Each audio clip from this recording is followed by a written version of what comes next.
Hello, so it's January the 27th, 2020, and today we discuss the controversial subject that is Bitcoin's energy consumption. We attempt to address the argument that Bitcoin is somehow, for environmental reasons, unethical or immoral because it uses a lot of electricity. Now, before I start, may I just say that somebody is trying to impersonate me on social media. So if you get a message about buying Bitcoins and calling a broker in Oslo, or anywhere else for that matter, it is not me. I did not message you or anyone else. Right. Bitcoin's energy consumption. This is one of those arguments that never goes away, and I'm afraid it will never go away. Like Scottish independence or Brexit or Bitcoin's a bubble is another one.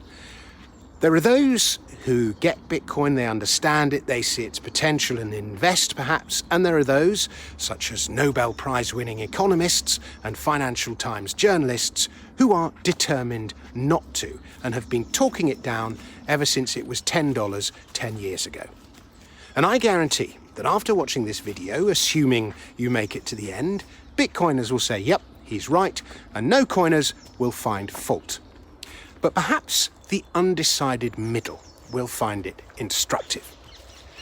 So Bitcoin mining, the process by which Bitcoins are produced and the network is maintained, does consume extraordinary amounts of energy. Research by Digiconomist shows energy consumption at 78 terawatt hours per year, which is comparable to the total energy consumption of the Netherlands, a first world nation with a population of 17.5 million people. And as a result, Bitcoin mining operations tend to gravitate to locations where energy is cheap. Iceland, with its abundant geothermal energy, was a hotspot for many years. Unwanted land close to nuclear power stations, especially in France for some reason, found use. And half of global mining now takes place in one region of China, Sichuan. Why? Hydroelectricity. During the rainy season, its electricity prices are as low as anywhere in the world, and roughly 5% of Sichuan Bitcoin mining power comes from nuclear or burning coal. 95% is from renewables. Research by CoinShares concludes that the Bitcoin network obtains 74% of its electricity from renewable sources. Many renewable energy generators, says strategist Tatiano Reveredo, are poorly located and underutilized, and thus Bitcoin mining has become the only viable use for this electricity. Ironically, Bitcoin makes better use of renewable energy sources than almost any other large-scale industry in the world. One company in Sweden is even recycling the heat generated from Bitcoin mining to heat greenhouses. Imagine a 3D topographic map of the world with cheap energy hotspots being lower and expensive energy being higher. I imagine Bitcoin mining being akin to a glass of water poured over the surface, settling in the nooks and crannies and smoothing it out, says researcher Nick Carter of Coinmetrics. But does Bitcoin need to consume so much energy? Can't we just redesign it so it consumes less? The answer is no. Its power consumption is essential to its success. Bloomberg's Lionel Laurent asks, what would Bitcoin really be worth if, in order to take care for the world it set out to revolutionize, it changed its algorithm, or if its miners unhooked themselves from cheap power? And the answer is very little. Laurent says that this is a real price mystery. It really isn't. The reason Bitcoin works so well is because it uses so much power. The reason the network is so strong is its electricity consumption. This power consumption is built in. It is called proof of work. In 1997, a young English computer programmer by the name of Adam Back proposed a system to limit email spam and denial of service, DOS attacks. DOS attacks are attempts, usually by hackers, to make a computer or a network unusable. And like many good ideas, the principle behind Back's idea was simple. He would make spam uneconomic. Spam is predicated on being able to send large numbers of emails at low cost, but if each individual email involves effort and cost, then the spam becomes uneconomic and so less likely to happen. Back's idea was that emails should contain evidence that some kind of effort had gone into their composition, a proof of work. An email that contains some kind of proof of work is an email that is less likely to contain spam. And he developed a system called Hashcash. This added a textual stamp to the header of an email.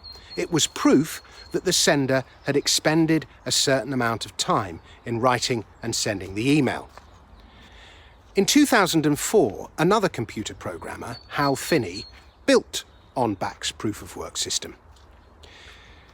Finney's idea was that each proof of work could be reused, so that the work that went into them would not have to be repeated, and he called it reusable proof of work. If a Hashcash stamp could become a token denoting a certain amount of work, it would have some kind of value. In other words, Hashcash stamps could work as a form of digital money.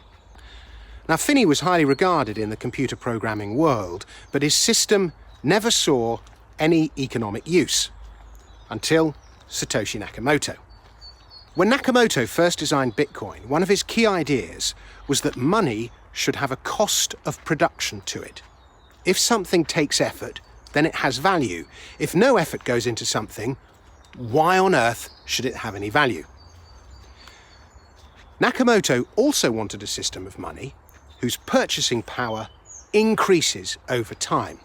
So he limited money supply to a maximum of 21 million coins. But he couldn't create the coins all at once. It had to be gradual. So, how to create coins, how to disseminate them, and how to maintain his system. His ingenious solution to it all was what he called mining. And just as gold and silver cost money to mine, so do bitcoins. However, you don't mine bitcoins with picks and shovels and drills, but with computers. You can set up a gold mining operation in your garden and start digging, if you like, but there's no guarantee you will find anything. And it's the same with Bitcoin. You can rig up some computers and start mining Bitcoin. But there is no guarantee you will get some coins out of it. But there is a chance you will strike gold or successfully mine coins. So the better your gold or Bitcoin mining operation, the more powerful your drills or your geological mapping or your computers, the better the chance you'll strike gold or Bitcoin. And the potential reward is such that people take the risk. Every 10 minutes, a block of new Bitcoins is mined, and thousands of Bitcoin mining operations around the world, thousands of powerful computers compete with each other to mine the block and get the Bitcoin reward. It is the combined power of all these computers that processes all the transaction and maintains the network. Early Bitcoins were easy to mine. There was not much competition. The network was small. But as Bitcoin evolved, the mining process grew more intense. The more intense the mining process, the more resilient Bitcoin becomes. In the past, to make something safe, you would build a wall or a moat around it. Bitcoin's blockchain is protected by a metaphorical digital wall, made secure by all the energy expended securing it. It would take an equivalent amount of energy to tear it down, and as such, it is almost impossible to do. Bitcoin pioneer Nick Szabo calls this unforgeable costliness. Money is stored energy. You expend energy working, and in exchange, you receive money. You can then expend that stored energy later and receive in exchange a product or a service, somebody else's stored energy. And as humans have developed from the agricultural revolution when we started to use animals to labour for us, to the industrial revolution when we started to use machines, to today's digital age and computers, we have consumed steadily more energy per capita. Energy consumption is part of progress. Everything requires energy. Even the energy required for a simple Google search is enough to power a light bulb for several minutes. And as human beings have progressed, we have found better means to provide that energy. Bitcoin is a digital asset minted from energy. It is stored digital energy. That is why it has value. Bitcoin's energy consumption is not a fault, it is a feature. You might think that another person's activity is a waste of energy. They might not think so. It's subjective. Bitcoiners will say that Bitcoin mining is an extraordinarily good use of power. What you get in exchange is a monetary network that is extraordinarily robust, permissionless, censorship-free, and resistant to state actors. No coiners will say it's an unethical waste. And then there's the fact that the Bitcoin network consumes much less electricity than existing fiat systems, which have enormous and far less efficiently used electricity requirements to power its banking infrastructure, not to mention associated political and military activities. Don't get me started on government waste. Thank you very much for watching, everyone. Please subscribe to my channel. My book, Bitcoin, The Future of Money, written in 2014, was the first book on Bitcoin, I think, or one of the first by a recognised publisher, still obviously the best. Please also check out Daylight Robbery, which comes out in the USA next week, February the 1st, about the past, present and future of taxation. Once again, please subscribe to my channel. I'll see you again soon. Thank you for watching.